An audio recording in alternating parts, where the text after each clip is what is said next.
እንደው በመጨረሻ ማለት ንፈልገው አንድ ሰርቪስ ላይ ብቻ ፎከስ እንዳታረጉ ደግሞ ይሄ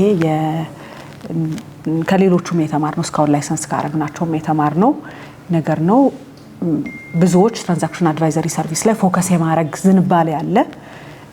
ግን የናንተ ሰርቪስ በመመሪያውም ካያችሁት ከዚህም ያለፈ በተለይ የኢንቨስተሮችን ዕውቀት አክሰስ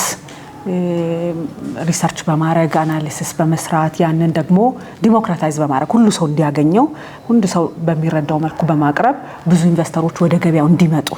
because eventually ዶክመንትም ሰራን ፕሮስፔክተስም ጻፍን እነዚህ ካፒታል የሚፈልጉና ካፒታል የሚሰጡ ሰዎችን ፋይናሊ አገናኝተን ትሬድ ከሌለ ያ ገበያው የሚንቀሳቀስ ካልሆነ ብዙም ትርጉም የለውም እዚህ እሱን ለማድረግ ደግሞ እናንተ በአንዱ በኩል የሚጠበቅባችሁን ኃላፊነት ኮምፕሬሄንሲቭ በሆነ መልኩ ካልተወጣችሁ ትንሽ ያስቸግራልና እሱን ምን መስራት ይገባናል ሚለውን ባላንስ ማድረግ ያው ገበያው ባለው ዲማንድ ምክንያት ትራንዛክሽን አድቫይዘሪ ሰርቪስ ላይ ፎከስ ሊኖር ይችላል ግን አይ ቲንክ ባላንስ ማድረግ በጣም ኢምፖርታንት ነው ሁሉም ኢንስቲትዩሽናል ኢንቨስተሩም ሪቴል ኢንቨስተሩም ድጋፍ ይፈልጋል ትንንሽ ሊኩዊዲቲም ብዙም ያለው አቅጣጫ የሚያሳየው እንደናንተ አይነት የዳበረ ኤክስፒሪየንስ ያለው ሰው ይፈልጋልና እሱ ላይም ሳትዘነጉ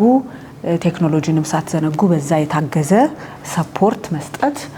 ያው ኢንካምንም ዳይቨርሲፋይ ለማድረግ ይረዳል ለናንተም ግን ደግሞ ሞስት ኢምፖርታንትሊ